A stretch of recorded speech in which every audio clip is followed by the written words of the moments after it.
This channel's content is strictly for educational and informational purpose and does not endorse or promote any form of violence, harm, illegal activities, self-injuries, and communal disharmony.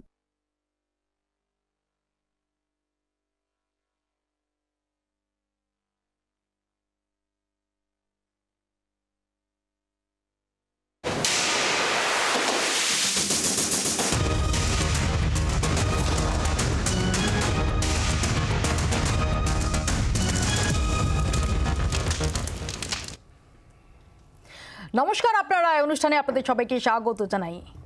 রাত পোহালেই মহেন্দ্রক্ষণ, সবার নজর EVM বন্দি মানুষের রায়ের দিকে। দেশের মানুষ কি রায় ইভিএম বন্দি করেছেন, আগামীকাল সকাল থেকে কি প্রবণতা দেখা যাবে সেটা নিয়েই মোড়ে মোড়ে পাড়ায় পাড়ায় মহল্লায় মহল্লায় জটলা। ইতিমধ্যেই সমস্ত বুথ ফেরত সমীক্ষায় মোটামুটি গেরুয়া ঝড়ের ইঙ্গিত দিচ্ছে। জি মিডিয়ার যে নজিরবিহীন এআই এক্সিট পোল, সেখানেও সেরকমই ইঙ্গিত। বুথ ফেরত সমীক্ষার যে প্রবণতা, সেটাই কি কাল ফলাফলে প্রতিফলিত হবে নাকি কোনো চমক অপেক্ষা করে রয়েছে, এই নিয়ে চলছে চর্চা। এই নিয়ে আমরা আলোচনা করব আজকের আপনার রায় অনুষ্ঠানে। আমাদের সঙ্গে যারা উপস্থিত রয়েছেন তাদের সঙ্গে পরিচয় করিয়ে দিই। তৃণমূল কংগ্রেসের পক্ষ থেকে রয়েছেন প্রদীপ্ত মুখার্জি, কংগ্রেসের পক্ষ থেকে অভিষেক ব্যানার্জি, সিপিআইএম এর পক্ষ থেকে শতরূপ ঘোষ, বিজেপির পক্ষ থেকে দীপ্তাশ্ব যশ এবং আমাদের সঙ্গে রয়েছেন রাজনৈতিক বিশ্লেষক শুভময় মৈত্র। আমি শুরুতে একবার চোখ রাখবো বুথ ফেরত সমীক্ষার নির্যাসে।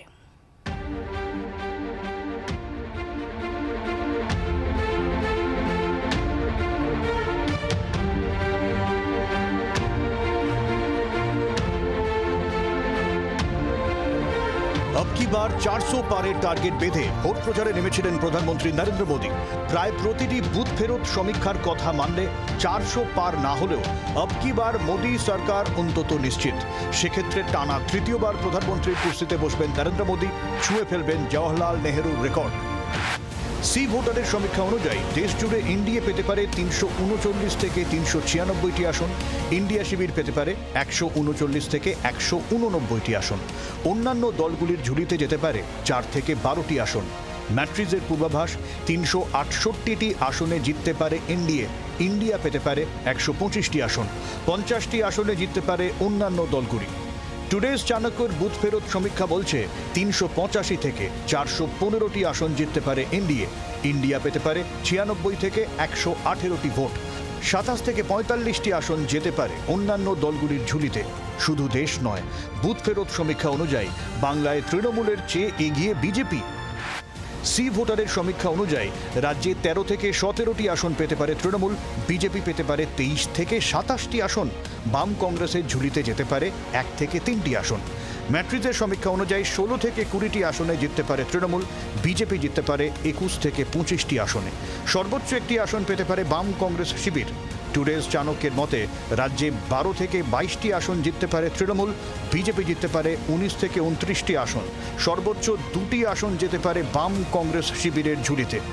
এবারের ভোটে দেশের ইতিহাসে প্রথম কৃত্রিম বুদ্ধিমত্তার মাধ্যমে এক্সিট পোল নিয়ে এসেছে জি মিডিয়া। সেই সমীক্ষা অনুযায়ী দেশে এনডিএ পেতে পারে 305 থেকে 315টি আসন, ইন্ডিয়া পেতে পারে 180 থেকে 195টি আসন, এই দুটি শিবিরের বাইরে থাকা অন্যান্য দলগুলি পেতে পারে 38 থেকে 52টি আসন। সারা দেশে গেরুয়া ঝড়ের আঁচ পড়বে এ রাজ্যেও, অন্তত এমনই ইঙ্গিত এআই এক্সিট পোলে। সেই সমীক্ষা অনুযায়ী পশ্চিমবঙ্গে বিজেপি পেতে পারে 20 থেকে 24টি আসন, তৃণমূল পেতে পারে 16 থেকে 22টি আসন, অন্যান্যরা পেতে পারে 1টি আসন। বুথ ফেরত সমীক্ষা ধ্রুব সত্য নয়, এর বৈজ্ঞানিক ভিত্তি নিয়েও প্রশ্ন আছে। তবে এই ধরনের সমীক্ষা থেকে ভোটারদের মনের মোটামুটি একটা আভাস পাওয়া যায়। সেই আভাস যদি সত্যি হয় তাহলে তৃতীয় মোদী সরকার এখন সময়ের অপেক্ষা, যদিও বুথ ফেরত সমীক্ষাগুলিকে গুরুত্ব দিতে নারাজ বিরোধী দলগুলি। ये बिल्कुल जाली है, बिल्कुल नकली है, बिल्कुल झूठे हैं। इंडिया जनबंधन के पार्टियों को 295 सीटों से कम नहीं मिलने वाला है। এক্সিট পোলের নামে কিছু পরিকল্পিত বিভ্রান্তিমূলক সংখ্যা সামনে রেখে ভোট গণনার আগে তৃণমূল কংগ্রেসের কর্মীদের মনোবল বিঘ্নিত করার চেষ্টা হচ্ছে। তৃণমূল কংগ্রেস 30 থেকে 35টি আসনে বাংলায় জিততে চলেছে। কেউ দেখাচ্ছেন বিজেপি 13, কেউ দেখাচ্ছেন 29। এটা কোনো এক্সিট পোল হয়? কেউ দেখাচ্ছেন তৃণমূল 12, কেউ দেখাচ্ছেন 17। এই ওয়াইড ভ্যারিয়েশন এক্সিট পোলের স্যাংটিটি নিয়ে কোয়েশ্চেন উঠবে। কে এগিয়ে কে পিছিয়ে, সমীক্ষা মেনে বিজেপি জিতবে নাকি মিলে যাবে বিরোধীদের পূর্বাভাস? মঙ্গলবারের অপেক্ষায় সব পক্ষ। ব্যুরো রিপোর্ট, জি 24 ঘন্টা। এদিকে আমরা দেখেছি যে এই এক্সিট পোলের অপেক্ষা না করে মল্লিকার্জুন খার্গে তিনি দাবি করেছিলেন যে ইন্ডিয়া ব্লক 295টি আসন পাচ্ছে, যে কথাই আরও একবার জোর দিয়ে বললেন গতকাল রাহুল গান্ধী। অন্যদিকে শুভেন্দু অধিকারী তিনি কি বলছেন শোনাবো। শুভেন্দু অধিকারী বিরোধী দলনেতা, তিনি কি বলছেন এক্সিট পোলের ইঙ্গিত নিয়ে।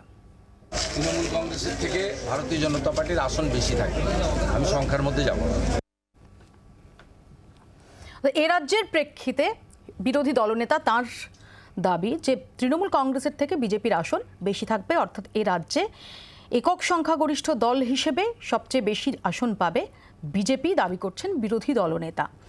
আমি প্রথমে আসবো একটু প্রদীপ্তর কাছে। প্রদীপ্ত, যদি আমরা বুথ ফেরত সমীক্ষা দেখি, বুথ ফেরত সমীক্ষায় মোটামুটিভাবে গেরুয়া ঝড়ের ইঙ্গিত দিচ্ছে। শুধু তাই না, যেটা ভীষণ ইন্টারেস্টিং যে এই রাজ্যে 2019-এর থেকে ভালো ফল করবে বিজেপি আর 2019-এর থেকে খারাপ ফল করবে তৃণমূল কংগ্রেস, এরকম ইঙ্গিত। না, এই স্টেটমেন্টটা উল্টে যাবে আর কি, সম্পূর্ণটা উল্টে যাবে। আসলে এই ভূত ফেরত সমীক্ষায় যেভাবে ভূতেদের সমীক্ষা করা হয়েছে বলে আমার মনে হয়েছে, তাতে আমার কতগুলো কনফিউশনস থাকে, সেই কনফিউশনসগুলো নাই বললাম, কিন্তু একটা সাদামাটা হিসাব যদি দেয়া যায় যে 2021 সালের ভোটটাকে যদি একটা স্ট্যান্ডার্ড ধরা যায়, তার কারণ সেটা ওই কেন্দ্রীয় বাহিনী দিয়েই সো কল্ড হয়েছিল। সেখানে দেখা যাচ্ছে তার যে সামেশন, সেই সামেশনে দেখা যাচ্ছে যে 31টা ভোটে ইমিডিয়েট তৃণমূল এগিয়ে আছে, 31টা জায়গায় ইমিডিয়েট এগিয়ে আছে। তার তথ্য আমি তোমাদেরকে তুলে দিতে পারি, বা তোমার কাছে আছে নিশ্চয়ই। এটা একটা দিক। যেমন তার সঙ্গে সঙ্গে কি কি তৃণমূল ঠিক করলো, সেই সময়েও সমস্যাগুলো ছিল, প্রতিটা সমস্যা সেই সময়ে ছিল। তার সঙ্গে সঙ্গে অ্যাডেড হলো লক্ষ্মীর ভাণ্ডার থেকে শুরু করে আমাদের অন্যান্য যে মেজার্সগুলো, দুয়ারে সরকার বা আরও ভালো কাজ করা যেগুলো, এই জায়গাগুলো। আর তার সঙ্গে সঙ্গে আমাদের বুথের কর্মীদের বুথের মধ্যে থেকে কাজ করা, ভূতের মতন কাজ করা নয়। মানে ওপর থেকে এসে গেল কেউ হট করে অভিজিৎ গাঙ্গুলি, ওপর থেকে এসে গেল হট করে কেউ তাপস রায়, তারপরে তারা সামনের সারিতে চলে এলো, বা যাকে তুমি চোর বললে কালকে তাকে তুমি আজকে মালা পরালে। হ্যাঁ, স্বাভাবিক তো, সেটাও একটা গুরুত্বপূর্ণ জায়গার আছে, অবশ্যই সেটা গুরুত্বপূর্ণ জায়গা আছে। কিন্তু সেই জায়গার সঙ্গে সঙ্গে তোমাকে মাথায় রাখতে হবে যে তথ্যগুলো বললাম, সেই তথ্যগুলো কিন্তু তুমি যাকে চোর বলছো, যার বাড়িতে সিবিআই বা ইডি হানা করলো, তুমি বললো চোর। আমি বলছি কংগ্রেসের কটা টুইট ছিল, হ্যাঁ, তারপরে কি হলো? এবং সেখানে পরিষ্কার বলছে যে তাপস রায় চোর। এই যে কাউন্টারটা আমরা যখন করি, তখন কাউন্টারটা আমাদের দিকে খুব ভালো করে আসে, সেই কাউন্টারটাও যেতে পারে, সমান্তরাল যেতে পারে। কিন্তু তাপস রায়কে চোর বললো, এই যে চোরটা নিয়ে বলছি, কারণ ন্যারেটিভটা চোর, পশ্চিমবঙ্গে তৃণমূল ইকুয়ালস টু চোর। আমি সেইটা ধরার চেষ্টা করছি। রাহুল গান্ধী বলছেন এটা নরেন্দ্র মোদীর ফ্যান্টাসি পোল। না, রাহুল গান্ধী দেখুন 22 বার না 23 বার ওনাকে লঞ্চ করা হয়েছে। আবার 5 তারিখে উনি থাইল্যান্ড চলে যাবেন তপস্যা ধ্যান ট্যান করতে, ফিরে এসে আবার আগস্ট মাস নাগাদ ওনাকে আবার লঞ্চ করা হবে, ও চলতেই থাকবে, ওটার কোনো গুরুত্ব নেই। আমরা যেটা বলতে পারি এক্সিট পোল মানে প্রি কাউন্টিং ধ্যান নরেন্দ্র মোদী, পোস্ট কাউন্টিং রাহুল গান্ধী, শকটা অ্যাবজর্ব করতে হবে না, ওই জন্য থাইল্যান্ড যেতে হবে। ওই কি যেন বলেন, বিপাশনা নাকি সব যেন, যাই হোক সে ওনারাই ভালো জানবেন। আমার কথা হচ্ছে যে এই যে বলছেন না যে এক্সিট পোল আপনারা দেখাচ্ছেন, দেখুন এক্সিট পোল যেহেতু ভারতবর্ষ একটা অনেক বড় দেশ, প্রায় 100 কোটির ওপরে ভোটার, সেই কারণে একদম নিখুঁত হিসেব করা কখনোই সম্ভব হয় না। কিন্তু এক্সিট পোলের যে পদ্ধতি, সেটা একটা সারা বিশ্বের স্বীকৃত পদ্ধতি। এবার এখানে সিট বাই সিটের হিসেব পাওয়া সম্ভব বলে আমার মনে হয় না, এবং যেটা আপনাদের এক্সিট মানে সবকটা এক্সিট পোল দেখেই আমি বুঝতে পারছি, কারণ বিজেপির সিট এর থেকে বহু বেশি হবে। আমরা এর থেকে অনেক বেশি করব, সংখ্যায় যাচ্ছি না, কারণ সংখ্যা বললে আপনারা এখন সেটা নিতে পারবেন না, কাল দেখে সংখ্যা তো বলে দিয়েছেন আপনারা 400, আপকি বার 400 সেটা তো অল ইন্ডিয়া। আমি পশ্চিমবাংলার পরিপ্রেক্ষিতে বলছি যে আপনারা যা ভাবছেন এক্সিট পোলে যা দেখাচ্ছে তার থেকে অনেক বেশি যাবে। আমার কথাটা সেখানে 42-এরও বেশি নিশ্চয়ই না। না 42-এর বেশি কি করে যাবে? আমরা তো আর এই মমতা ব্যানার্জি নই যে হিসাব করে দেবো যে আগের 31টা জিতে গেছি, পরের 12টা জিতে যাব, তাহলে আমরা 43টা পেয়ে গেলাম। আচ্ছা, এবার দেখুন আরও একটা কারণে পশ্চিমবাংলায় এক্সিট পোল মেলানো সম্ভব নয়, কারণ আমরা এমন একটা দলের বিরুদ্ধে লড়তে নেমেছি যে দলটা গণনাতেও চুরি করতে ছাড়ে না। দেখুন এই যে দেখা গেছে মালদায়, সেখানে অস্থায়ী কর্মীদের গণনার কাজে নিয়োগ করা হয়েছিল, সেই কর্মীরা বলছে আমাদের ডেটা অপারেটরের কাজে দেওয়া হয়েছে, আর সেখানকার ডিএম তিনি বলছেন না ওদের চা জল দেওয়ার কাজে লাগানো হয়েছে। এইরকম একটা শক্তির বিরুদ্ধে আমরা লড়তে নেমেছি। কাল ওখানে ভুয়ো আইপ্যাকের কর্মী, ভুয়ো গণনা কর্মী সেজে ঢোকার চেষ্টা করবে, ইত্যাদি অনেক কিছু হবে। তো সেসব আমাদের আটকাতে হবে। আমরা আত্মবিশ্বাসী অবশ্যই, আত্মতুষ্ট একেবারেই নই। এবার আমার খালি দুটো প্রশ্নই, যে বললেন বাইরে থেকে আনিয়ে দেওয়া। আচ্ছা, ইউসুফ পাঠান এই পশ্চিমবাংলায় জন্মেছেন, এখানেই রাজনীতি করেছেন, এখানে মুর্শিদাবাদে বহরমপুরে ডাঙ্গুলি খেলতেন, সেখান থেকে তুলে এনে তাকে ভোটে দাঁড় করালেন। আচ্ছা, আর একটা আমার অনুরোধ, যে কৃষ্ণ কল্যাণী আমরা বহুদিন ধরে তার বিরুদ্ধে পশ্চিমবাংলার মাননীয় স্পিকারের কাছে আমরা করেছি যে উনি দলটা গাইলে ওনার বিধায়ক পদটা খারিজ করা হোক। মাননীয় স্পিকার এতদিন ধরে বলেছেন না উনি তো বিজেপিতেই আছেন, মুকুল রায় বিজেপিতেই আছেন। তো কৃষ্ণ কল্যাণী এবার তো তৃণমূলের হয়ে ভোটে দাঁড়িয়ে গেছেন, এবার অন্তত তার বিধায়ক পদটা খারিজ করুন, কারণ ভোটে তো হারবেন উনি, ভোটে হেরে আবার বিধায়ক হতে যাবেন। এবার অন্তত বিধায়ক পদটা খারিজ করুন, এইটুকুনি লজ্জা অন্তত পশ্চিমবাংলার স্পিকার রাখুন। এরমভাবে দলদাসের মতো আচরণ করলে হবে? এবার দেখুন এখানে এরা কতটা এরা ভয় পেয়েছে। আপনি দেখুন রেখা পাত্র, প্রণোদ টুডু, এদের নামে এখনো ফলস কেস দিয়ে চেষ্টা করা হচ্ছে যাতে এদের গণনা থেকে আটকানো যায়। আমাদের একের পর এক কর্মীকে অকারণ বিনা মিথ্যা কেস দিয়ে অ্যারেস্ট করা হচ্ছে। নদিয়ায় কিভাবে আমাদের একটি কর্মী হাফিজুর, তাকে কিভাবে খুন করা হলো, মাথা কেটে দেওয়া হলো। দেখবেন এখানে কিন্তু যারা কথায় কথায় বলে ভারতবর্ষের সংখ্যালঘুদের অধিকার কেড়ে নেওয়া হচ্ছে, তাদের কিন্তু এটা নিয়ে কোনো কথা নেই। এই তো এই রাজ্যের অবস্থা। আমি আসবো, আমি একটু শতরূপের কাছে আসি। শতরূপ, আমরা দেখেছি যে এবার জাতীয় স্তরে ইন্ডিয়া জোটের তোড়জোড় অনেক আগে থেকে হয়েছে, যদিও এ রাজ্যে ইন্ডিয়া জোট সেটা কার্যকরী হয়নি, কিন্তু বাম কংগ্রেস আসন সমঝোতা হয়েছে। দু একটি জায়গায় একটু তাল কেটেছে, কিন্তু তাছাড়া মোটামুটিভাবে অনেক দিন ধরেই বাম কংগ্রেসের একসঙ্গে পথ চলা, একসঙ্গে মিটিং, মিছিল, কর্মসূচি এগুলো দেখা গেছে। সেটা ইভিএমে কতটা রিফ্লেক্টেড হবে, এক্সিট পোলের যে ইঙ্গিত, সেটা কিন্তু তোমাদের জন্য এনকারেজিং নয়। দেখো, আমি এক কথা এক্সিট পোলকে উড়িয়ে দেবো না, আবার স্বাভাবিকভাবে তোমরাও নিশ্চয়ই এক্সিট পোলকে একদম এক কথায় বিশ্বাসযোগ্য মনে করো না, কেননা এটা ঘটনা আমাদের দেশের গণতন্ত্রে এক্সিট পোলের ঠিক হওয়ারও অসংখ্য উদাহরণ রয়েছে, আবার ভুল হওয়ারও একদম না মেলারও উদাহরণ রয়েছে। যেমন আমরা বলতে পারি 2021 পশ্চিমবাংলাকে নিয়ে প্রায় কোনো এক্সিট পোলই মেলেনি। মানে অনেকে হয়তো বলেছিলেন যে তৃণমূল মার্জিনালি জিতে যাবে, কিন্তু প্রায় সবাই বলেছিল যে বিজেপি এখানে 130, 35, 128টা পাবে। কেউ কেউ তো বলেছিল বিজেপি 160-70টা পেয়ে সরকার তৈরি করবে। আমি একটা সাম্প্রতিক এক্সাম্পল দিলাম। তার মানে আবার এই নয় যে যেমন 2019 ভারতের লোকসভা ভোট নিয়ে এক্সিট পোল মোটামুটি মিলে গেছিল, অসংখ্য মিলে যাওয়ার উদাহরণ রয়েছে। সুতরাং আমি ওটাকে এক কথায় উড়িয়েও দেবো না বা ওটাকে মাথায় নিয়ে বসেও থাকবে না। কিন্তু যেহেতু আমাদের জন্য সুখকর কি না সুখকরের প্রশ্ন উঠলো মপিয়াদি, দেখো আমি খুব আন্তরিকভাবে তোমায় জিজ্ঞেস করছি, 2021 যেদিন বিধানসভার রেজাল্টটা বেরোচ্ছিল এবং আমরা মুছে গেলাম, শূন্য হয়ে গেলাম, সেদিন কি তুমি সত্যি ভেবেছিলে যে 2024 লোকসভা ভোটের যেদিন রেজাল্ট বেরোবে তার আগের দিন সিপিআইএমের কোনো প্রতিনিধিকে তোমাকে এই আলোচনায় ডাকার প্রয়োজন হবে? অন্য কোনো কারণে নয়, সিপিআইএমের যে আদৌ কোনো প্রাসঙ্গিকতা পশ্চিমবাংলার রাজনীতিতে আর বেশ কয়েক বছর থাকবে, এটা কি আমাদের অতি বড় শত্রু ছেড়ে দাও, যিনি হয়তো আমাদের শত্রু নন, আমরা অন্তত এটা ভাবিনি। শতরূপ, অন্তত 2021 দোষটামে এটা ভাবিনি যে 2024 দিন লোকসভা নির্বাচনের ফলাফল বেরোবে, তার আগের দিন শতরূপকে স্টুডিওতে পাবো না। কিন্তু তুমি ভেবেছিলে নাকি তখন যে সিপিআইএম প্রাসঙ্গিক থাকবে কিনা? আমরা ভাবিনি, আমাদের মনে আসে। আমি বোধহয় আমার বাংলার প্রশ্নটা বোঝাতে পারিনি, বা তুমি হয়তো কোনো কারণে যে কোনো কারণে বুঝতে পারোনি।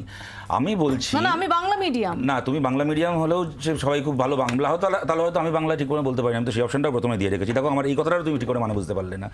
আমি তোমায় বলছি যে যেদিন ভোটের রেজাল্টটা বেরিয়েছিল, একটা দল যারা একটা বিধানসভা ভোটে শূন্য পায়, এটা খুব স্বাভাবিক কথা। তোমরা তো এসিসিআর কোনো প্রতিনিধির কাছে ডাকোনি। আমাদের রাজ্যে তো 42টা আসনে বিএসপি লড়াই করেছে, তোমরা তো বিএসপির কাউকে ডাকোনি। এমনকি আমাদের রাজ্যের একজন বিধায়ক রয়েছেন আইএসএফের, তাকে তো সেই দলের কাউকে তো ডাকোনি। আমি সেই জায়গা থেকে বলছি, সব কথাই ভেবো না যে তোমার সাথে ঝগড়া করতে আমি এসেছি। আমি খুব সৎভাবে একটা প্রশ্ন করেছি আলোচনার স্বার্থে। আমার ধারণা যে সেই প্রশ্নের স্পিরিটটাকে তুমি যদি গ্রহণ করো, আমার মনে হয় না এখানে তোমার অফেন্ডেড হওয়ার মতো আমি কিছু বলেছি। আমি এইটা বলেছিলাম, জানতে চাইছি, কারণ আমার সত্যি বলছি, আমিও যা বলছি খুব অনেস্টলি বলছি। 2রা মে থেকে আজকের এই 23রা জুন, ঠিক 3 বছর 1 মাস 1 দিন, এতে কখনো আমাদের মনে হয়নি যে বামেদের ডাকার প্রাসঙ্গিকতা থাকবে কি থাকবে না। এক্স্যাক্টলি, আমি সেটাই আমার বক্তব্য ছিল। অর্থাৎ ভোটে হেরে যাওয়া খালি নয়, মুছে যাওয়ার পরেও কিন্তু লড়াই করে রাজনৈতিক প্রাসঙ্গিকতা আমরা বজায় রাখতে পেরেছি। এইবার তার মানে এই নয় যে একটা বক্তব্য আছে 2021 তোমরা তোমাদের ঝুলি শূন্য, 2021-এ কংগ্রেসের ঝুলিও শূন্য। তোমরা তবু আগের 34 বছর এ রাজ্যে ক্ষমতায় ছিলে, কংগ্রেস 77-এর পর ক্ষমতায় নেই। তা সত্ত্বেও আমার মনে হয় সবকটা অনুষ্ঠানেই অভিষেকটা হ্যাঁ, ডাকবে। ঠিকই তো। কি অভিষেক? সুতরাং এটা কংগ্রেসের ক্ষেত্রে আমি কথাটা যদি শেষ করে দিই, এখন আমার সাথে অভিষেকের ঝগড়া এর আগে লাগিয়ে কাজে দিত, এখন তো ভোট হয়ে গেছে, এখন আর লাগিয়ে বা তোমাদের কি লাভ হবে? হ্যাঁ, 10 মিনিটে বেশি বলে 10 সেকেন্ডে বেশি বলেছেন। আমি যে কথাটা বলছি যে এটা কংগ্রেসের ক্ষেত্রেও সত্যি, এই পশ্চিমবাংলাতে আমরা বিধানসভায় মুছে যাওয়ার পরেও লড়াই করে অপ্রাসঙ্গিকতাকে কাটিয়ে উঠে প্রাসঙ্গিক কিন্তু আমরা থেকেছি এবং লোকসভা ভোটটাকে আমরা ত্রিকর্নার ফাইট করতে পেরেছি। আচ্ছা, মজা হচ্ছে তুমি বসে এই স্টুডিওতে কাদের ডাকা হচ্ছে কাদের ডাকা হচ্ছে না, যখন থিওরি আওড়াচ্ছ তখনই আবার অন্যদিকে আবার বাইনারি মিডিয়া বাইনারি তৈরির চেষ্টা করে। তুমি আরে ভাই দাঁড়াও না, আমি তোমার মাঝে না বলেছি কি হচ্ছে এটা? আমি কি তোমার কথাটা, আমি কি তোমাকে একবারের জন্য, তুমি তো বুঝতে চাইছো না আমার কথাটা, কিন্তু আমার ধারণা তোমার দর্শক বুঝতে পারছেন যে আমি কোনো মিডিয়াকে ডাকা উচিত না। We are thankful to you that you have considered us. তুমি কেন বাংলা কথা বুঝতে পারছো না? কেন তোমার মনে হচ্ছে যারাই তোমার সাথে কথা বলতে আসে তারা তোমার সাথে ঝগড়া করার জন্যই আসে? আমি তোমাকে একটা সহজ কথা সহজভাবে বলছি, সহজভাবে গ্রহণ করো। আমি তোমাকে বলছি এটা জাস্টিফাইড। আমি তোমাকে বললাম যে যারা আমাদের শত্রু নন তারাও হয়তো আমাদের, হ্যাঁ সহজ কথা লেখা সহজ নয় কিন্তু বুঝতে সহজ। তুমি রবীন্দ্রনাথের লাইনটা পড়ো, সহজ কথা যায় না বলা সহজে, তুমি তো সহজ কথা শুনতে পাও না সহজে। আমি তোমাকে বলছি যে আমাদের শত্রু যারা নন, হয়তো আমাদের অনেক বন্ধুও ভেবেছিলেন যে সামনের কয়েক বছর বাংলার রাজনীতিতে আমাদের সেই স্টেকটা থাকবে না, কিন্তু আমরা লড়াই করে সেটাকে অর্জন করতে পেরেছি। এক দ্বিতীয় কথা, তুমি যেহেতু আজকে এক্সিট পোল নিয়ে আলোচনা হচ্ছে, তুমি আজকে এআই মানে আজকে যেটা জি গ্রুপ থেকে যে এক্সিট পোলটা প্রকাশ করেছে তুমি সেটা রেফার করলে, গতকাল যেটা করেছে, তোমার নিশ্চয়ই মনে থাকবে 1 জুন যে এক্সিট পোল জি গ্রুপই করেছিল তাতে ওনারা এনডিএ কে আসন দিয়েছিলেন 353টা। মানে না জি, আমি এখানে বলে দিই, আমরা মহা এক্সিট পোল করেছিলাম 1 জুন। মহা এক্সিট পোল হচ্ছে পোল অফ পোলস, হ্যাঁ, এবং সবার একটা এভারেজ করে যে এআই প্রযুক্তির যে নিজের অ্যাবসলিউটলি সেটা আমরা গতকাল নিজের। এবার সেই কারণেই আমি তোমায় বলছি, সেই জায়গা থেকেই বলছি, এবং এটা অস্বাভাবিকও কিছু না। কেন কি হয়, ধরো লাস্ট ফেজের ভোটটা যখন শেষ হলো 8 ঘন্টার মধ্যে এক্সিট পোল দেখানো শুরু হয়ে যাচ্ছে। ন্যাচারালি শেষ দিনের ভোট যেখানে যেখানে হয়েছে তার যারা বুথ ফেরত ভোটার তাদের সাথে কথা বলে সেটাকে ট্যাবুলেট করতে সময় লেগে যায়। এটা খুব স্বাভাবিক, যে কারণে ভোট হয়ে যাওয়ার 2 দিন পরে কিছু পার্সেন্টেজ ভোটের বাড়ে। এটা খুব স্বাভাবিক যে আরো রিফাইন্ড ডেটা 2 দিন পরে আসবে। সুতরাং দেখা যাচ্ছে হয়তো এক্সিট পোল যে সংস্থারা করেছেন ততদিনে তো আসল ফলাফলই বেরিয়ে যাবে। তার কাছে আলোচনার কোনো মানে হয় না। কটা এক্সপেক্ট করছি আমি ওটা বলতে পারি 42-42টা পাবো না তৃণমূলের মতো, এইটুকু বলতে পারি। কিন্তু দেখো এই কটা পাচ্ছি বলে বাকি আসলে আমাদের কর্মী যারা কালে গণনা, হ্যাঁ 100 বার।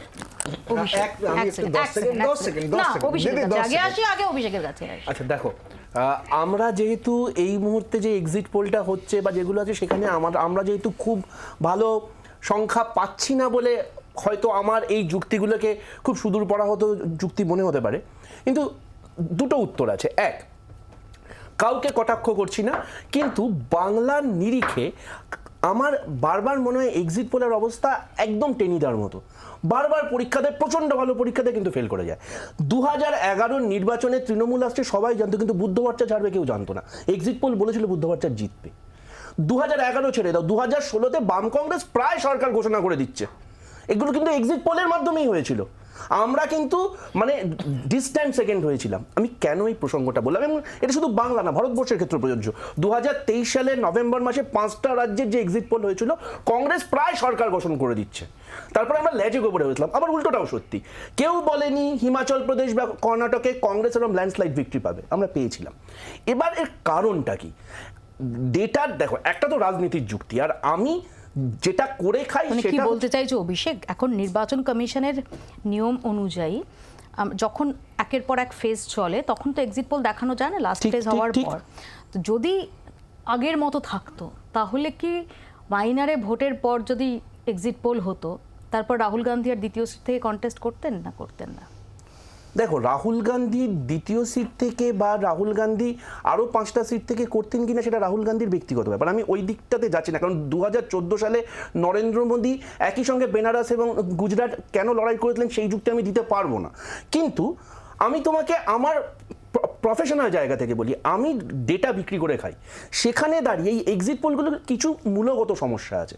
আচ্ছা তুমি বলো তো, আজ অবধি এই এক্সিট পোলে বা কোনো এক্সিট পোলে স্যাম্পল সাইজটা 1 লাখ থেকে, এআইটার কথা বাদ দিচ্ছি, 1 লাখ থেকে 5 লাখের ভেতর, কারণ তার বেশি সম্ভব হয় না, কস্টে পোষায় না। সেখানে দাঁড়িয়ে যদি তোমায় করতে এক একটা লোকসভায় থাকে হচ্ছে 12 থেকে 14 লাখ। আচ্ছা তুমি যদি বহরমপুরে অধীর চৌধুরীর অফিসের পাশ থেকে শুধু স্যাম্পেল কালেক্ট করো, তুমি সেটা যে বায়াসটা পাবে সেই বায়াসটা তুমি অবশ্যই মুরলীধর লেনের পাশে করলে পাবে না। আনবায়াসড কি হচ্ছে, হেটেরোজিনিয়াস কি হচ্ছে, এই যে ডেটা সংক্রান্ত প্রশ্নগুলো, এই উত্তরগুলো আমরা পাই না। যখন মিলে যায় তখন ঝড়ে বক মরে।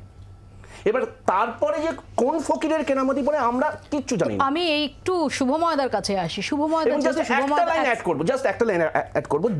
এই এক্সিট পোলে অ্যাক্সিস মাই ইন্ডিয়া এলজেপি কে 4 থেকে 6টা সিট দিয়েছে, এলজেপি কন্টেস্ট করছে 5টায়। আমার বক্তব্য না এটা। তো আমি একটু শুভময়দার কাছে আসি। শুভময়দা, স্ট্যাটিস্টিক্স যেহেতু আপনার সাবজেক্ট, আমি একটু আপনার বিশ্লেষণটা নেওয়ার চেষ্টা করব। দেখুন, মূল বিষয়টা হচ্ছে এই ফেরত সমীক্ষা, এটাকে গণতন্ত্রের একটা অংশ, একটা অনুশীলন এবং তার সঙ্গে একটা বিনোদনী একটু ভাবনা রাখলেই ভালো হয়। অর্থাৎ বুথ ফেরত সমীক্ষার পর যেমন ভোটের ফল বেরোনোর পর পশ্চিমবঙ্গে যে ধরনের হিংসা হয়, বুথ ফেরত সমীক্ষার পর তো ততটা হয় না। ফলে এটার মধ্যে একটা বিনোদনী অংশ থাকে, শুধু হিংসার ছবি থাকে না। দ্বিতীয়, যেভাবে করা হয়েছে, যেমন ভাবে একটি কয়েন টস করলে একজন হেড আর আরেকজন টেল বললে একজনেরটা মেলে এবং আরেকজনেরটা মেলে না, ঠিক একই রকম ভাবে প্রশান্ত কিশোর আর যোগেন্দ্র যাদবের মধ্যে একজনের কথা মিলবে, একজনের কথা মিলবে না। এবং একেবারেই সকলেই কিন্তু একমাত্র যারা জেতার দিকে থাকেন, যাদের ফলটা যাদের দিকে আসে, তারা তো আর বলতে পারেন না আমরা এটা মানি না। ফলে এবারের যে বুথ ফেরত সমীক্ষা, তাকে খুব স্বাভাবিকভাবেই বিজেপির যারা সমর্থক, যারা কর্মী, যারা নেতা, তারা সমর্থন করবেন এবং বাকিরা বিরোধিতা করবেন। ফলে এই বিনোদনী অংশটি থাকবে। দ্বিতীয় প্রশ্ন হচ্ছে, বামপন্থী বা কংগ্রেসের এক্সিস্টেন্স ইন মিডিয়া সেটা কি ভোটের উপর নির্ভর করবে, তাদের ভোটে জেতার উপর নির্ভর করবে? উত্তর হচ্ছে না। যে কোনো বুদ্ধিমান মিডিয়া হাউস যারা ইতিহাস জানেন, তারা জানেন 1885 কংগ্রেস আর 1925 বামপন্থীদের কোনো একটি রাজনৈতিক আলোচনায় পশ্চিমবঙ্গে না ডাকলে সেটা খুব অসুবিধে, সে তারা যতই শূন্য পান না কেন। কারণ আজকে তো রেনেসাঁর সময়ে অনেক মানুষ ছিলেন যারা কেউ পৃথিবীতে নেই, তা বলে তো আমরা চটজলদি রবীন্দ্রনাথকে ভুলে গেলাম, এরকম হতে পারে না। ফলে কোনো যুক্তি দেওয়ার দরকার নেই এখানে। পশ্চিমবঙ্গে মোটের ওপর যদি ইতিহাস বেঁচে থাকে, তাহলে ভারতীয় জাতীয় কংগ্রেস এবং পশ্চিমবঙ্গের যে বামপন্থী দলগুলি, অবশ্যই বিজেপি ও জনসংঘ 1925 সাল থেকে তাদের শুরু, তৃণমূল কংগ্রেসও 98-তে আসার পর যথেষ্ট অবদান রেখেছে। ফলে একটি রাজনৈতিক দল মুছে যায় না। এবং এখানে খুব গুরুত্বপূর্ণ প্রশ্ন, কেন এসইউসিআই প্রতিনিধি আমরা দেখতে পাই না বা বিএসপি প্রতিনিধি আমরা দেখতে পাই না? কারণ পশ্চিমবঙ্গের মাটিতে তাদের ইনফ্লুয়েন্সটা তুলনামূলকভাবে কম। শেষ বক্তব্য হচ্ছে, পশ্চিমবঙ্গের যে ভোটের ফলাফল দেখানো হচ্ছে, সেখানে কিন্তু আমি প্রদীপ্তর সঙ্গে একটা জায়গায় একমত, যে শুধু তৃণমূলের ভালো কাজ নয় বা শুধু তৃণমূলের খারাপ কাজ নয়, তৃণমূল যে ধরনের বুথ ম্যানেজমেন্ট করেছে এবং পশ্চিমবঙ্গে শাসক দলেরা যেভাবে বুথ নিয়ন্ত্রণ করে থাকে, তারপরে কিন্তু যদি তৃণমূল কংগ্রেসের ফল সত্যি খারাপ হয়, সেটা কিন্তু অনেকটা 2011-র বার্তা দেবে। কিন্তু 2011-র ক্ষেত্রে অন্তত, তার আগে 2008 বা 2009-এর পঞ্চায়েত বা লোকসভা নির্বাচনে আমাদের কাছে একটা ধারাবাহিকতা ছিল যে বামপন্থীদের ভোট খারাপ হচ্ছে এবং সেই সময় বামপন্থীরা সম্পূর্ণভাবে বুথ নিয়ন্ত্রণের গতি হননি। ফলে তৃণমূল কংগ্রেস এবারে তারা যে জনমুখী কাজ করেছে, তার সঙ্গে তাদের যে বিরোধিতা দুর্নীতির অভিযোগের সঙ্গে এবং একই সঙ্গে তাদের যে তথ্য ভান্ডার নিয়ে তাদের কর্মীরা যেভাবে কাজ করেছেন এবং সবশেষে তাদের যে বুথ নিয়ন্ত্রণের ক্ষমতা, সেই জায়গায় দাঁড়িয়ে কিন্তু তৃণমূল বিজেপির থেকে কয়েকটি আসন কম পেলে সেটা মনে হবে তাদের দলের পক্ষে খুবই সতর্ক হওয়া দরকার, এইটা বোঝা যাবে। ফলে আমার মনে হয় প্রদীপ্ত যে আশাটি করছেন, যেভাবে পশ্চিমবঙ্গে ভোট হয়েছে, তাতে তৃণমূল কংগ্রেস কয়েকটি আসন বেশি পেলেও অবাক হওয়ার কিছু থাকবে না। দীপ্তাশু কিছু বলতে চাইছিলেন? না, আমি যেটা তখন বলতে চাইছিলাম, অ্যাকচুয়ালি আমার খুব খারাপ লাগলো যে শতরূপের মতো একজন বক্তা, সে তুলনা করছে সিপিএম পার্টিটাকে এসইউসিআই এর সাথে। মানে এটা সেই হচ্ছে যে জমিদার বাড়ি আগে ছিল, এখন টলেস্তরা খসে পড়ছে, কড়িকাঠ বর্গা সব খসে পড়ছে, এরকম। সিপিএমের একটা প্রাসঙ্গিকতা তো আছে, শূন্যর তো একটা প্রাসঙ্গিকতা সবসময়ই থাকে, শূন্য দিয়েই তো সংখ্যার শুরু হয়, সেই প্রাসঙ্গিকতা সিপিএমের সবসময়ই থাকবে, ঠিক আছে। কিন্তু আমার যেটা বক্তব্য, যে এখানে এবার আমার নিজের প্রফেশনালি আমি আর্টিফিশিয়াল ইন্টেলিজেন্স নিয়ে কাজ করি এবং তার জন্য অন্যতম যে সাবজেক্টটা জানতে হয় ডেটা সায়েন্স, ঠিক আছে। যেটা আমি প্রথমেও বললাম যে এক্সিট পোলে সিট বাই সিট পাওয়াটা সবসময় সম্ভব হয় না, কিন্তু একটা ওভারঅল ট্রেন্ড অবশ্যই বোঝা যায়। কারণ এক্সিট পোল যখন করা হয়, কিছু কিছু ফ্যাক্টর ধরা হয়, যে বিভিন্ন এজ গ্রুপের ভোটাররা তারা কোন দিকে বেশি ঝুঁকে আছে, মহিলা ভোটাররা তারা কোন দিকে বেশি ঝুঁকে আছে, কাস্ট ওয়াইজ কোন দিকে বেশি ঝুঁকে আছে, রিলিজিয়ান ওয়াইজ। এবার পশ্চিমবাংলার ক্ষেত্রে মুশকিল হচ্ছে, আপনি কোন এক্সিট পোলে আপনি বুথের ছাপ্পাটা ধরবেন, কোন এক্সিট পোলে আপনি ধরবেন যে গণনা কেন্দ্র থেকে বিরোধী দলের এজেন্টকে মেরে বার করে দেওয়া হয়? এগুলো তো কোনো এক্সিট পোলে ধরা সম্ভব নয়। না, স্বাভাবিক, ফলে এটা সেই ধরা কারণেই সম্ভব অনেক নয়, সময় মেনে নেয়। 100% ওয়েবকাস্টিং হয়েছে, সেটাও একটা important। আমাকে বলতে বলেছে, বলে নিন। এক মিনিট, যে এবং এই কারণেই প্রদীপ্ত বাবুরা কনফিডেন্ট যে ওনারা ভাবছেন যে আমরা উত্তর নেই। সন্দেশখালীতে পুলিশ দিয়ে ভয় দেখাচ্ছি, কোথায় নদিয়ায় উত্তর গিয়ে নেই। গলা কেটে নিয়ে চলে আসছি, যে আমরা এইভাবে গণনাটায় আমরা ওলটপালট করে জিতে যাব। তার মানে দুটো ঘটনা, তার মানে বাকি 40টা মোটামুটি ঠিক। আমি যদি এইভাবে ব্যাপারটাকে ধরার চেষ্টা করি, আমি কতগুলো প্যারামিটার ধরবো এখানে, যে আমাদের একটা কম্পারেটিভ অ্যানালিসিস বলে বস্তু আছে। সেই কম্পারেটিভ অ্যানালিসিসে পরিষ্কার বলা হয় ওয়েস্টার্ন মডেলটাকে তুমি ভারতের ক্ষেত্রে অ্যাপ্লাই করতে পারো না, বিশেষ করে পশ্চিমবঙ্গের ক্ষেত্রে অ্যাপ্লাই করতে পারো না, কারণ এর রিজিয়ানের সঙ্গে, ল্যাঙ্গুয়েজের সঙ্গে, এর রিলিজিয়ান, এর কাস্ট, সমস্ত জায়গায় নানান ভ্যারিয়েশন কাজ করে। তার সঙ্গে অবশ্যই দীপ্তাশ্র যেরকম বললো বা শতরূপ যেরকম বললো, যে এই ক্রস সেকশনাল, এটা শতরূপের শব্দ, এই ক্রস সেকশনাল ম্যাটারগুলো খুব ইম্পর্টেন্ট। সেইখানে দাঁড়িয়ে থেকে আমরা কত সহজ পদ্ধতিগুলো অ্যাপ্লাই করছি। একটা স্যালিয়েন্সি অ্যাপ্রোচ বলে ব্যাপার আছে। স্যালিয়েন্সি অ্যাপ্রোচে হচ্ছে তোমার পলিসি প্রমিস কি ছিল, তার ইমপ্লিমেন্টেশন কি হয়েছে, এইটাও পশ্চিমবঙ্গে খুব ম্যাটার করে। কিন্তু এগুলো কি ডিটারমিনেন্টে আছে, এই প্রশ্নটা কিন্তু খুব গুরুত্বপূর্ণ। আর কয়েক ঘন্টা বাকি আছে রেজাল্ট বেরোনোর। এক্সিট পোল কেন ভুল হতে পারে সেটাকে নিয়ে থিওরিটিক্যাল আলোচনায় গিয়ে আমার কোনো মানে হয় না। কাল যদি এক্সিট পোল ভুল প্রমাণিত হয় তাহলে একটা সব বলা যাবে, না হলেও আর মিললে তো আর আমাদের একগাল মাছি হবে। সুতরাং এখন বলে লাভ কি? যেহেতু আমি অনেকগুলো কথা শুনলাম, এক লাইনে বলছি। এক হচ্ছে শুভময় দা আমার কথাটা বুঝতে পারেননি, রবীন্দ্রনাথ অপ্রাসঙ্গিক হয়ে যাননি। তাহলে এবারে ভোটে তো রবীন্দ্রনাথের ভোট চেয়ে বাড়িতে কেউ জোড়াসাঁকোয় গিয়ে ভোটার স্লিপও দিয়ে আসেনি। সুতরাং আর আপনি যেটা বললেন যে এসিসিআই বা বিএসপির থেকে তুলনামূলকভাবে সিপিএম এর মাটিতে প্রভাব বেশি, এইটাই আমি বলার চেষ্টা করেছি। আমি এক লাইনে বলেছিলাম, আপনি বুদ্ধিজীবী মানুষ, আপনাকে সেটা 10 লাইনে বুঝতে হলো। 2 নম্বর কথা হচ্ছে আজকাল সবই কেউই বুঝতে পারছে না কেন বলতো? আমার খারাপ বলছি বলে বোধহয় এই শুভময় দা, আমি আমাদের সবাই এই সময় নাই পাবো তো বাড়তি যাকে।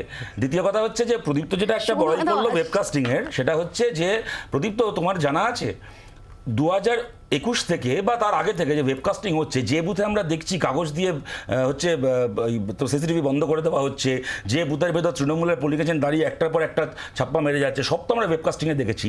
একটা ক্ষেত্রে ইলেকশন কমিশন কোনো ব্যবস্থা নিয়েছে বলে তোমার জানা আছে? আমি তোমাকে দোষ দিচ্ছি না, তোমার এটা উত্তর দেওয়ার দায় নয়, কিন্তু যে ওয়েবকাস্টিং এর বড়াই করছো ওই বড়াই আমাদের জানা আছে। 3 নম্বর দীপ্তাশ্ব যে কথাগুলো বললো সেটা হচ্ছে যে ও বললো যে ভায়োলেন্স ইত্যাদি ইত্যাদি হচ্ছে। দেবব্রত মাইতি বলে নন্দীগ্রামে বিজেপির এক কর্মী খুন হয়েছিলেন শুভেন্দু অধিকারীকে জেতাতে গিয়ে। তার যে মূল অ্যাকিউজড খুনের ঘটনায় মোহাম্মদ হাবিবুর, 2 বছরের মধ্যে তাকে শুভেন্দু মাইতি ওখানে মোহাম্মদপুর গ্রাম পঞ্চায়েতের প্রধান বানিয়েছে।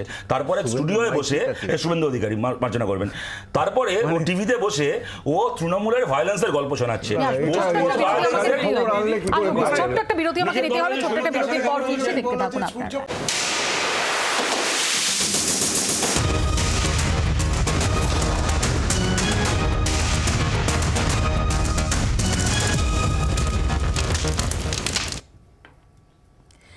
আর গণনার আগে মোদির মুখে সংকল্প। ব্লগে দেশবাসীর উদ্দেশ্যে কলম ধরলেন প্রধানমন্ত্রী, জোর দিলেন 2047 সালের মধ্যে উন্নত ভারতের স্বপ্ন পূরণে, জানিয়ে কটাক্ষ করতে ছাড়েননি বিরোধীরা। বৃহস্পতিবার লোকসভার প্রচার পর্ব শেষ হতেই তিনি চলে যান কন্যাকুমারী। স্বামী বিবেকানন্দ স্মৃতি বিজড়িত বিবেকানন্দ রকে বসে টানা 45 ঘন্টা ধ্যান করেন। 1 জুন ধ্যান সেরে দিল্লি ফেরেন প্রধানমন্ত্রী নরেন্দ্র মোদী। কন্যাকুমারী থেকে দিল্লি ফেরার পথে আকাশপথে তার মধ্যে যা যা ভাবনা এসেছে, সোমবার ব্যক্তিগত ব্লগে তা তুলে ধরলেন প্রধানমন্ত্রী।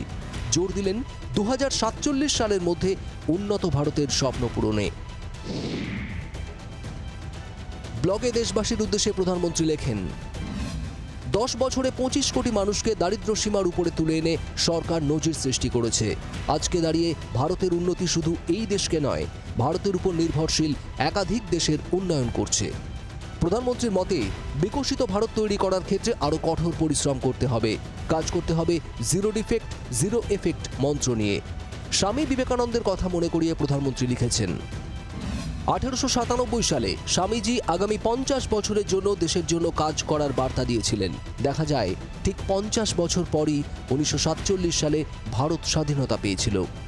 তাই এখন থেকে আমাদেরও পরবর্তী 25 বছর দেশের প্রতি নিযুক্ত হতে হবে। কি হবে আগামী দিনে, কি প্ল্যানিং, সেটা তৈরি থাকে। উনি অলরেডি 100 দিনের প্ল্যানিং করে রেখেছেন এবং আগামী দিনে ভারতবর্ষে উনি বলেছেন যে যুগান্তকারী সিদ্ধান্ত হবে, ভারতবর্ষ যুগান্তকারী ডেভেলপমেন্টের দিকে এগিয়ে যাবে। গোটা দেশ অপেক্ষা করছে তৃতীয়বারের জন্য মাননীয় প্রধানমন্ত্রী দেশকে কি কি উপহার দেন সেটা দেখার জন্য। তৃণমূলের অবশ্য দাবি, হার নিশ্চিত বুঝেই দলীয় কর্মীদের মনোবল বাড়ানোর মরিয়া চেষ্টা চালাচ্ছেন প্রধানমন্ত্রী। বিজেপির সারা দেশে ক্ষমতায় আসছে না, বিজেপি কর্মীদের মনোবল ভেঙে গিয়েছে, কাউন্টিংয়েও বিজেপির পুরোদস্তুর এজেন্ট পাওয়া যাবে না। সেই কারণে শেষবারের মতো একটা ভোকাল টনিক দেওয়ার জন্য নরেন্দ্র মোদী মরিয়া হয়ে এমন সব সংকল্প অমুক তমুক করার চেষ্টা করছেন যে যাতে যেন একটা শেষ পর্যন্ত কোনোভাবে বিজেপি কর্মীদের ভোটের ময়দানে গণনা কেন্দ্র পর্যন্ত রাখার চেষ্টা করার জন্য মরিয়া হয়ে এই ধরনের কাজ করছেন। মোদির সংকল্প নিয়ে কটাক্ষ করতে ছাড়েনি বাম কংগ্রেস শিবিরও। রিফর্ম, পারফর্ম, ট্রান্সফর্ম, এটা মোদির বহু পুরানা জমানার কথা, আবার সেগুলোকে নতুন করে বলছে আর কি করা যাবে। স্বামী বিবেকানন্দের আদর্শটাকে গ্রহণ করুক, তাহলেই হবে। উনি স্বপ্ন দেখাবেন কেন? ওনার তো স্বপ্নটা কার্যকরী করার কথা। 10 বছর ধরে দায়িত্বে উনি আছেন, দায়িত্বে যে নেই সে স্বপ্নের কথা বলতে পারে, দায়িত্বে যিনি আছেন তিনি 47 বলছেন, মানে আসলে গত 10 বছরে তার ফেইলিয়ারটা তিনি মেনে নিচ্ছেন। সব মিলিয়ে গণনার আগে মোদির সংকল্প নিয়ে তুঙ্গে শাসক বিরোধী চাপানুতোর। ব্যুরো রিপোর্ট, জি24 ঘন্টা।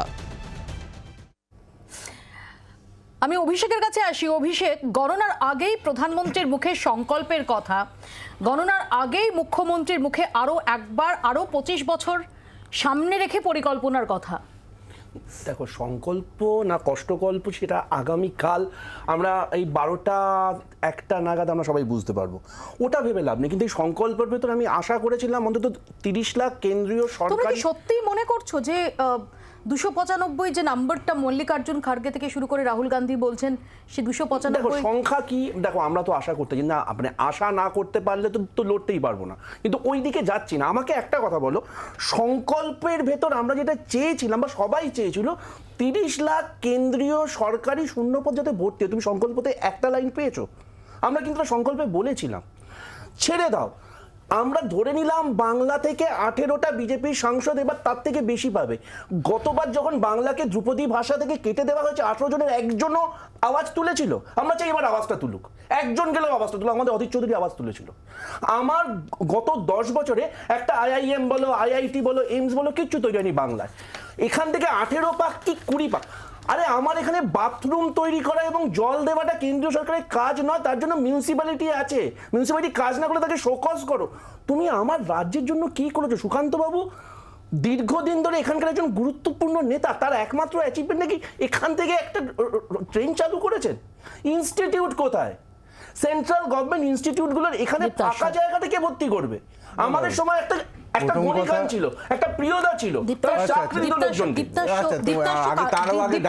আগামীকাল যে ফলাফলই হোক না কেন, ডেফিনেটলি যেমন এই 10 বছরের অনেক কিছু সাফল্যের খতিয়ান আপনাদের তরফ থেকে দেখানো হচ্ছে, আবার এটাও তো ঠিক যে অনেক কিছু না পাওয়ার দিকও রয়েছে যেগুলো নিয়ে বিরোধীরা সরব হয়েছে।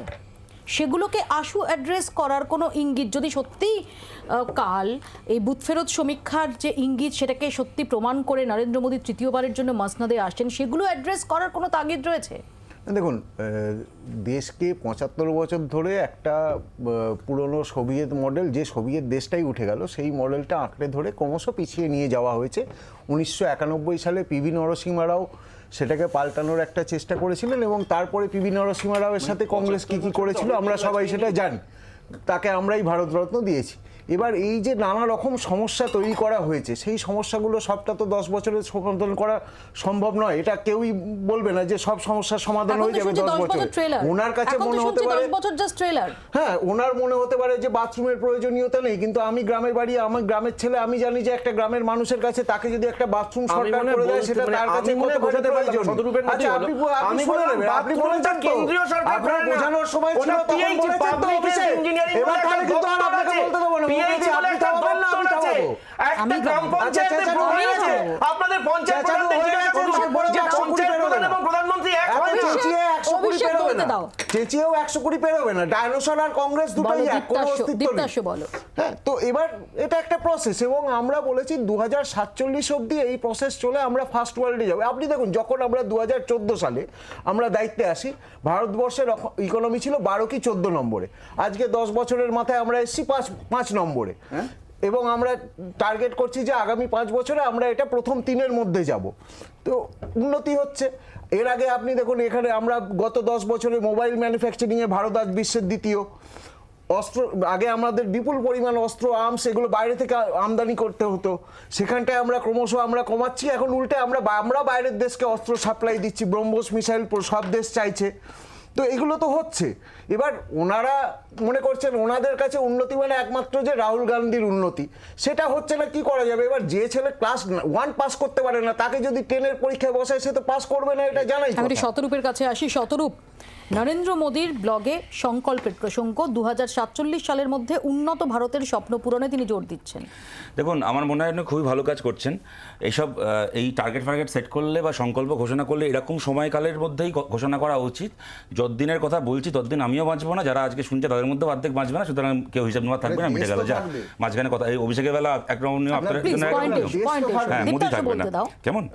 দ্বিতীয় কথা, আচ্ছা, দ্বিতীয় কথা হচ্ছে, আমি একটা কথা বলি মৌবিয়াদি, এরপর থেকে উনি যেগুলো করবেন হয়তো উনি করবেন, তা আমাদের তো এখন সেটা ও বলবে যে করবেন, আমি বলবো হয়তো করতে পারবে না, সেটা আলাদা কথা। কিন্তু একদিন পর্যন্ত যেগুলো বলেছেন সেগুলো করতে পেরেছেন কিনা তা তো আমাদের কাছে on hand we have got.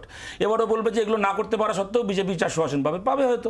কিন্তু এটা ঘটনা যে বলেছিলেন যে দেশে 100টা স্মার্ট সিটি তৈরি করবেন 2014 সালে ক্ষমতা এসে, বাজেটে 10 বছর হয়ে গেছে তৈরি করেননি। উনি যে বলেছিলেন আমাদের দেশে বছরে 2 কোটি করে চাকরি জেনারেটেড হবে, 40 বছরের সবচেয়ে কম এমপ্লয়মেন্ট আমাদের দেশে ওনার সময়কালের মধ্যে হয়েছে। আনএমপ্লয়মেন্ট ওয়াজ হাইয়েস্ট গত 40 বছরের সময়কালের মধ্যে। ও ওয়ার্ল্ড ইকোনমিতে ভারতের র্যাঙ্কের কথা বললো, ওটা একটা মেজারে, জিডিপির মেজারে। আবার হাঙ্গার ইন্ডেক্সে পৃথিবীর 125টা দেশের মধ্যে নরেন্দ্র মোদী ভারতকে 111 নম্বর দেশ করেছেন। এটা মিথ্যে নয়। পেট্রোল এবং এবার আপনার সময় আমি বলতে দেবো না, পেট্রোল এবং ডিজেলের দাম উনি বলেছিলেন 60 টাকার পেট্রোল 50 টাকার মধ্যে ডিজেল হবে, সেটা 115 টাকা পেট্রোল 105 টাকার ডিজেল হয়েছে। এটা কিন্তু মিথ্যে নয়। বলেছিলেন যে অপরাধীদেরকে ধরবেন।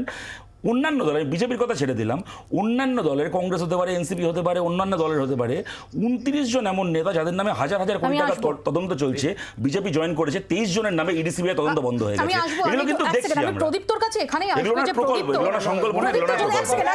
প্রদীপ্ত, যদি আমরা দেখি একদিকে হচ্ছে নরেন্দ্র মোদীর নেতৃত্বে 10 বছর যারা সরকার চালিয়েছে সেই এনডিএ, এবং সেখানে দাঁড়িয়ে তারা 400 পারের আপকি বার 400 পারের ডাক দিচ্ছেন। অন্যদিকে যদি আমরা দেখি যে তার বিপক্ষে কারা, তখনই ইন্ডিয়া ব্লকের প্রসঙ্গ আসছে, এবং বিশেষ করে ইউপিএ 1-এর শেষ কয়েক মাস এবং ইউপিএ 2 কোয়ালিশন গভর্নমেন্টের যে নেগেটিভ দিকগুলো সেগুলো প্রকটভাবে চোখের সামনে এনে দিয়েছিল।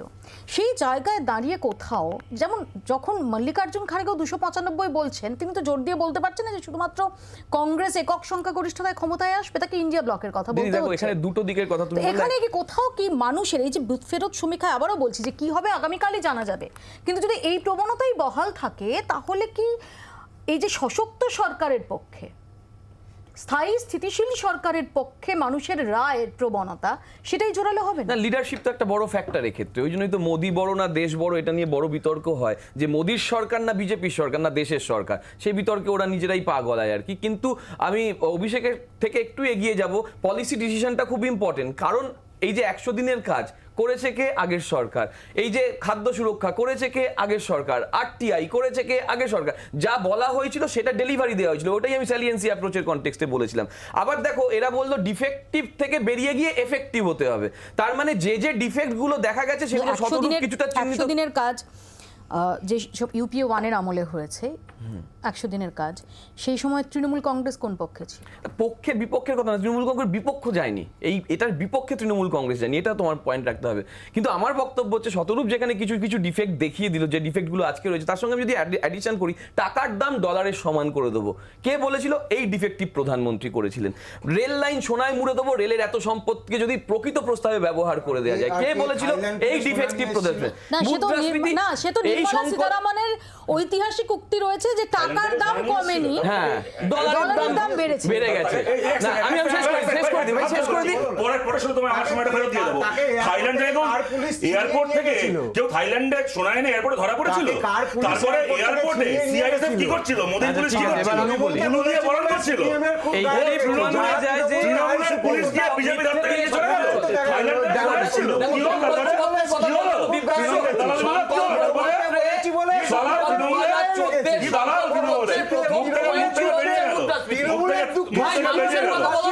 একটা ব্যক্তি দুটো ব্যক্তির কথা থেকে বেরিয়ে এসো, মানুষের কথা বলো। তোমরা তো মানুষের জন্য সরকার চালাচ্ছ।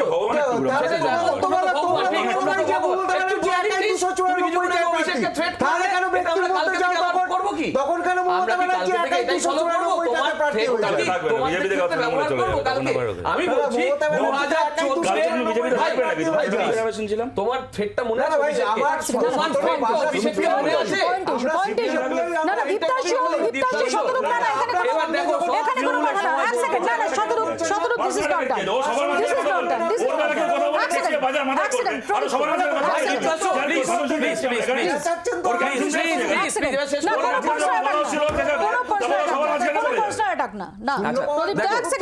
এই যে সংকল্পের একটা সংকল্প 2014 সালে ছিল, প্রথম পয়েন্ট ছিল যে কেউ ইউটিউব থেকে হোক বা যে কেউ আমাদের যে অনলাইন আছে গুগল থেকে হোক বিজেপির পেজে গিয়ে ডাউনলোড করে নিক। 1 নম্বর পয়েন্ট ছিল মুদ্রাস্ফীতি ওদের সংকল্পে 2014।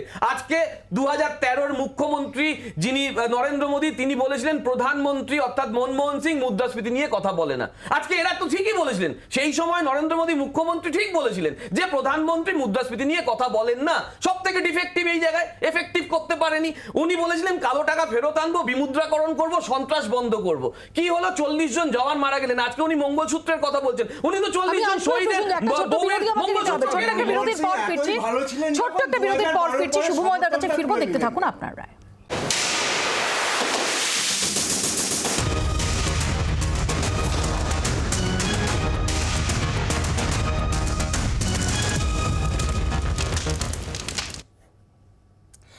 আমি শুভময়দার কাছে যাব। শুভময়দা, এক্সিট পোল নিয়ে এই জোর শোরগোলের মধ্যেই প্রধানমন্ত্রীর ব্লগ এবং সেখানে সংকল্পের কথা, দেশ সম্পর্কে সংকল্পের কথা বলেছেন।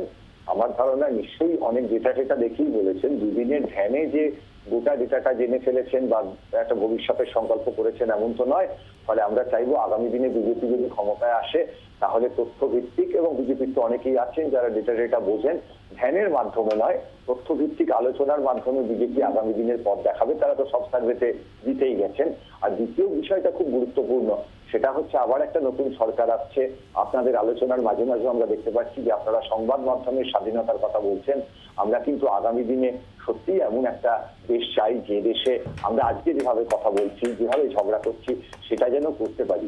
কোন রাজনৈতিক দল বিপুল সংখ্যাগরিষ্ঠতা নিয়ে দেশে ক্ষমতায় আসার পর যেন আমাদের কথা বলার অধিকারটুকু বন্ধ না হয়ে যায়। ফলে আগামী দিনে সত্যিই আমরা চাই দারিদ্র মুক্তি ঘটুক আমাদের দেশে, যিনি ক্ষমতায় আসুন। আর শেষে একটি ব্যক্তিগত কথা বলতে চাই, 17 আমাকে বুদ্ধিজীবী বললো, সত্যি বলছি আমি কিন্তু এখনো তৃণমূলে যোগ দিইনি। না শুভময়দা, একটা কথা বলি, পশ্চিমবাংলায় এখনো নিয়ম অনুযায়ী 2 বছর মমতা ব্যানার্জি সরকার থাকবেন, তাই এখনো বেশ কিছু সাংবাদিককে জেলে যেতে হবে। সেটা এবার যেহেতু ল অ্যান্ড অর্ডার ডাইরেক্টলি কেন্দ্রের হাতে নয়, তাই আমরা এখনই সেটা আটকাতে পারবো না। আমরা প্রতিবাদ অবশ্যই করব, কিন্তু আপনার এই ইচ্ছেটা আমরা এখনই পূরণ করতে পারবো না। আর একটু 2 বছর লাগবে টেকনিক্যালি, যদিও আবার সরিয়ে দেওয়া হয় না, বছর থেকেই চালু হয়ে যাবে। এখানে এই সময়ই এমন 3টে চ্যানেল তৈরি হয়েছে, শেষ করে দিই, এমন 3টে চ্যানেল তৈরি হয়েছে এই সময় যারা বাপ্পান্ত করছে তৃণমূল সরকারের সময় তৈরি হয়েছে। সাংবাদিককে লাইভের মধ্যে তুলে নিয়ে গিয়ে জেলে ঢোকাও, আর এরপরে তোমরা কথা বলো। প্লিজ প্রসঙ্গে আসি। দুটো কথা বলছি। প্রথম কথা হচ্ছে, তোমরা জানো সুপ্রিম কোর্ট খালি বেল দিয়েছে তাই নয়, বেল দেওয়ার সময় বলে দিয়েছে প্রবীর পুরকায়স্থর অ্যারেস্টটা বেআইনিভাবে করেছিল। কেমন, জাস্ট বলে দিলাম। দ্বিতীয় কথা হচ্ছে, যে কারণে দীপ্তাশ্র খুব রেগে গেলেন আমরা সবাই দেখেছি। উনি বললেন, একটা সঠিক কথা বললেন প্রদীপ্তকে টন্ট করে, যে বিদেশ থেকে এখানে সোনা আনার কথা। ঠিক, বিদেশ থেকে সোনা আনার যে ঘটনাটা বললেন, অভিষেক বন্দ্যোপাধ্যায়ের স্ত্রী আনতে গিয়ে ধরা পড়েছিলেন, আমাদের পার্টির কাগজে সেই খবর ছেপে বেরিয়েছিল। আমার প্রশ্নটা এইটা ছিল যে এয়ারপোর্টে যখন কাস্টমস তাকে ধরলো, তারপর কি এমন ঘটনা ঘটে গেল যে কেন্দ্রের সরকারের পুলিশ তাকে বাড়ি পাঠিয়ে দিল, কাকপক্ষী জানতে পারলো না। এবং শুভেন্দু অধিকারী, শেষ করি আমি বলছি যে আপনার কি বলে, কেন্দ্রের সরকারের এয়ারপোর্টের পুলিশ ফোর্সকে সীতারাম ইয়েচুরি বা সীতারাম ইয়েচুরি পিতৃপুরুষ চালান না, মোদী এবং অমিত শাহ আজকে সন্ধ্যেবেলা পর্যন্ত চালাচ্ছেন। মোদী এবং অমিত শাহ চেয়েছিল বলে অভিষেক বন্দ্যোপাধ্যায়ের বউ বাড়ি ছিল। বিজেপিও রাজ্যের পুলিশ চাইলে ধরে নিয়ে চলে যেতে পারে। ওই যে সম্পত্তি কোথায় কোথায় নাকি বেড়ে গেছে, অবস্থান কি? গণশক্তি, ও তো গণশক্তির রেফারেন্স দিচ্ছে শতরূ, তার মানে গণশক্তি ভুল আমি যদি এটা বলি থাকি, আমি অন্যায় বলবো না, কারণ গণশক্তি এমন অনেক খবর বার করেছে যে খবর গণশক্তি কোর্টের মাধ্যমে প্রমাণ করতে ব্যর্থ হচ্ছে। যেমন ওই যে কার কত সম্পত্তি নাকি, এই যে সোনার সম্পত্তি, এবং সেখানেই বোঝা যাচ্ছে যে গণশক্তি তোমার সময় আমি বলিনি ভাই, তুমি আমার কাছে আগে মিথ্যে কথা তুমি বলছো, মিথ্যে কথা তুমি বলছো, পরের পর মিথ্যে কথা বলে যাচ্ছো। একদমই তোমরা ভুল প্রমাণ করেছো, তোমরা ঠিক প্রমাণ করেছো, তোমরা ঠিক প্রমাণ করেছো কি? তোমরা কি ঠিক প্রমাণ করেছো? তোমরা কি ঠিক প্রমাণ করেছো? এই দেখো বলো না কার সম্পত্তির কি হিসাব দিয়েছো? কার সম্পত্তির কি হিসাব দিয়েছো? দুপাশে সম্পত্তি, কার সম্পত্তির হিসাব দিয়েছো? কোন কোর্টে গিয়েছো? আমাকে টিকিট দেখাচ্ছে, আমাকে এর হঠাৎ মনে হলো এনাকে স্ক্রিনে রাখুন তো, আচ্ছা না স্ক্রিনে না দেখালে মাঝে মধ্যে কথা বলে, স্ক্রিনে দেখালে এই দেখালে মুখটা বড় করে দেখাচ্ছে, এর মধ্যে জায়গায় আমার নাম অভিষেক, যাই হোক ব্যক্তি আক্রমণ না দেখালে বলছি টিভিতে বলে। আচ্ছা আমি জাস্ট একটুখানি ক্যামেরাটা জুম করতে বলছি, আমি কাউকে ব্যক্তিগত আক্রমণ করব না। সেটা হচ্ছে 2011 সালে পারচেজিং পাওয়ার প্যারিটি অনুযায়ী ইন্ডিয়া থার্ড লার্জেস্ট ইকোনমি ছিল এবং জাপানকে ওভারটেক করেছিল। এইটা জাস্ট একটা এই কারণে পরিসংখ্যানটা এই কারণে দিলাম যে তখন যখন আমরা থার্ড ইকোনমি হয়ে গেছিলাম তখন আমার ভারতবর্ষে সবাই প্রচণ্ড ভালো ছিলাম, এরকম কষ্ট কল্পনা আমিও দাবি করি না। কিন্তু যেটা ফ্যাক্ট যে গত 10 বছর সরকার থাকার পর, নিরঙ্কুশ সংখ্যাগরিষ্ঠতার সরকার থাকার পরও আজকে কিন্তু হাঙ্গার ইন্ডেক্স হোক বা রাস্তার দাঁড়ানো সাধারণ